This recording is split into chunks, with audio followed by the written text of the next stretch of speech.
And we are back. Welcome back to the Premier League prediction series. It feels like forever since we've done one of these for real due to the winter break where we had the two split videos over the course of the last game week. But we are back with a full 10-game game week this week. And it's a midweek game week, which is why we're doing this video now. We're going to be doing all the predictions for Tuesday, Wednesday, and Thursday in today's video. And if you haven't done so already, please do consider dropping a like on this video if you're happy to see the Premier League prediction series back. And subscribe to the channel if you are new around here. I think tomorrow morning I might do myself my little fantasy football wildcard video because I'm definitely going to be doing that today. And don't forget to check out all of my Asian Cup and African Cup of Nations predictions. That video will also be out at the same time as this one, so make sure you can check that one out at the end of this video. But for today, as I said, all 10 Premier League fixtures are coming up for you right now, so let's just get straight into it. And we start off with the first of 5 games taking place tomorrow. The earliest kickoff is between Nottingham Forest and Arsenal. Nottingham Forest having another bit of a rough time at the moment. They struggled again in the FA Cup at the weekend. Arsenal, of course, had the weekend off after being knocked out in round 3, but themselves off the back of that impressive 5-0 win over Crystal Palace. I look at these two sides at the moment. Yes, Forest did beat Arsenal in the very last stages of last season in this fixture. However, I think Arsenal, the way they played last time out, the way Forest have played the last couple of weeks, I think Arsenal are going to take this one fairly comfortably. I'm going to go for a 3-0 win to Arsenal. On to the first of 2 7:45 kickoffs. Forest Arsenal is at 7:30. This is 7:45. We have Fulham taking on Everton. Both sides knocked out in the FA Cup at home this weekend. 2 Premier League opposition. Fulham beaten by Newcastle, Everton beaten by Luton. So both sides are going to be looking to be bouncing back in this one. To be honest with you, Everton really on a poor run of form at the moment. Fulham's form is very mixed. They had a poor performance against Newcastle at the weekend, but I will expect Fulham to get the result this week. I'm going to go for a 2-1 win for them. I think it's going to be a close one, but I think Fulham should be coming out on top.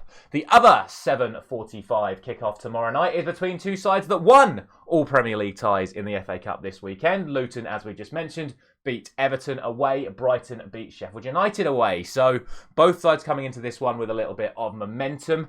Brighton, of course, did win the reverse fixture very comfortably on the opening day of the season. So they're going to be feeling like the favourites for this one. But I don't know, Luton just won't go away at the moment. They're grinding out results here, there and everywhere. And I don't expect Luton to win this game, but as I did at the weekend, I'm going to go for a 1-1 draw in this one. I think Luton can definitely get a result. Will it be a win? I'm not so sure. Brighton will definitely feel like they're the favourites going into it. But right here, right now, can't say with any absolute certainty that it's going to be Brighton that take the win. From the 7:45 kickoff, we then move to the 8 o'clock kickoff tomorrow, which is between Crystal Palace and Sheffield United. Sheffield United, of course, probably the team most in need of a bounce back after being beaten 5-2 by Brighton in the weekend fixtures. Crystal Palace, of course, beaten 5-0, however, by Arsenal in their last Premier League game. So again, both teams being hit for 5 in their last fixtures. Both teams will be looking for a response. Crystal Palace look like they're still probably going to be without Michael Olise, so makes a massive difference when he's not playing. However, against the Sheffield United side that is really struggling at the moment, I'm going to go for a 2-1 win for Crystal Palace. I still think Sheffield United will score. I think Chris Wilder's come in. They've been a lot more progressive in their attacking play. I think Brendan Brereton Diaz has been a good signing in the 2 games he's already played. So I can see Sheffield United scoring. I just don't see them keeping Crystal Palace out enough, and I think Crystal Palace will end up taking the win. Although with all the drama going on surrounding Roy Hodgson and Steve Parish and the fans and the players and a lot of drama at Crystal Palace at the moment, I think a result for Sheffield United could be on the cards, which would cause absolute chaos down at Selhurst Park. Next up, we move from the 8 o'clock kickoff to the 8:15 kickoff tomorrow night. Literally, we have 5 matches at 4 different times tomorrow evening, but we then have probably the main event of tomorrow night, which is, of course, Aston Villa taking on Newcastle. And if you actually look at the form guides of these two teams, Newcastle are definitely in the better spot right now. I know Aston Villa are where they are in the table, but you actually look at Aston Villa's last few results. They drew 0-0 at the weekend with Chelsea. The weekend before that, they drew 0-0 with Everton. The game before that, they only narrowly beat Middlesbrough. The weekend before that, they only narrowly beat Burnley. The weekend before that, they lost to Man United. And the weekend before that, they drew at home to Sheffield United. So Villa not really playing that well at the moment. And Newcastle seem to have rediscovered their form. They're starting to get a few of their key players back from injury.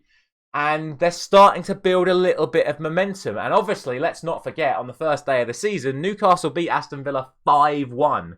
So Villa are going to be out for revenge, but they're also going to be very aware that Newcastle can beat them very easily if they're not careful. So call this my shock of the week. I'm going to go for a 2-1 win to Newcastle against Aston Villa.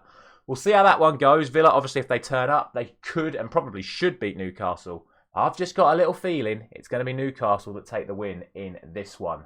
From Tuesday then, we move on to 3 games taking place on Wednesday. 2 at 7:30 and 1 at 8:15. We start off with Manchester City and Burnley in the Vincent Kompany derby. His first return to the Etihad as a manager. I don't think they played them in the Cup last year, but they might have done. Manchester City, of course, absolutely steamrolling teams again at the moment. Burnley, quite frankly, getting steamrolled by teams at the moment. It's very mixed for Burnley at the moment. They produce good performances, then they produce bad performances. Manchester City, as they always tend to do at this time of year, just building and pushing and growing. 4-0 Man City. I don't see Burnley doing anything in this one. If they do, fair play to them, but it looks like Haaland will be back this week as well. And obviously De Bruyne's come back into the side and has just been absolutely fantastic. They got the result against Spurs despite the controversy at the weekend. So I just think they're going to steamroll Burnley. Good luck to them. I hope they get the result, obviously, as a Manchester United fan. But I just don't see this being anything other than a Manchester City win. Speaking of the team that Manchester City beat in the FA Cup, it is, of course, Tottenham taking on Brentford. And Brentford, of course, with Ivan Toney back. Again, very controversial circumstances surrounding his return with that infamous free kick already, although personally I didn't see too much wrong with it.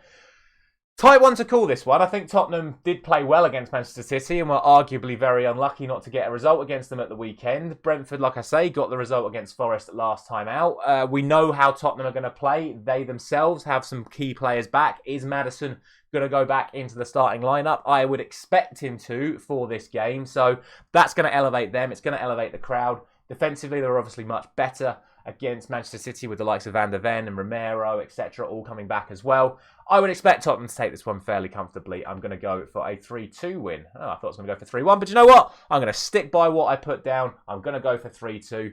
They are still very vulnerable at the back. Brentford, we do know they can get in behind, and Tottenham do play that very high line. So do you know what? Sure, I thought I was going to go for 3-1, but I typed in 3-2, so 3-2 is what we are going to go for.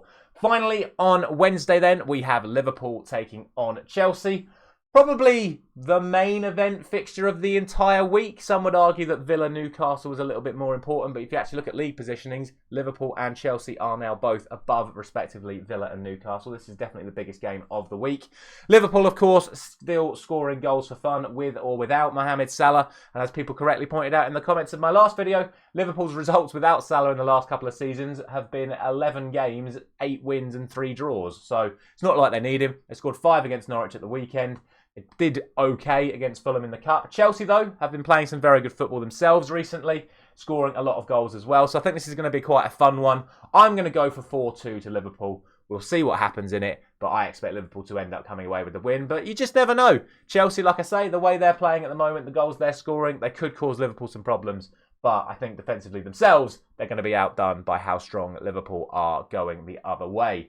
That then leaves us with 2 fixtures on Thursday. We'll start off with West Ham taking on Bournemouth in the earlier kickoff there. Bournemouth, of course, beaten 4-0 by it was Liverpool in the league, but then won 5-0 against Derby in the FA Cup. West Ham, however, again, still playing some good football, still missing some key players, but I think the way they performed last week is enough for me to convince myself that they are going to get the win over Bournemouth. I still think Bournemouth are going to get themselves a goal. However, I think West Ham are going to be a little bit too strong for them in this fixture, and I'm going to go for 3-1 to West Ham.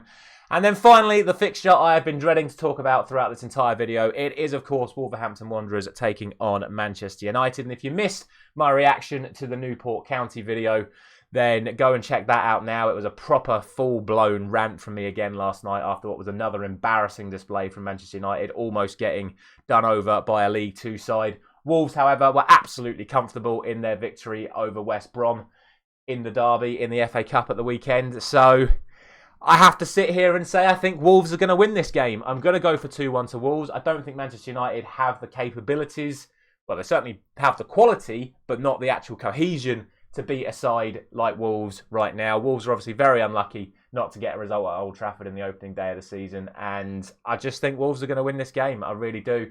I'll be pleasantly surprised if Manchester United get anything from this game, but I'm going to go for a 2-1 win to Wolves, and that is going to round off today's video. Thank you very much for watching as always.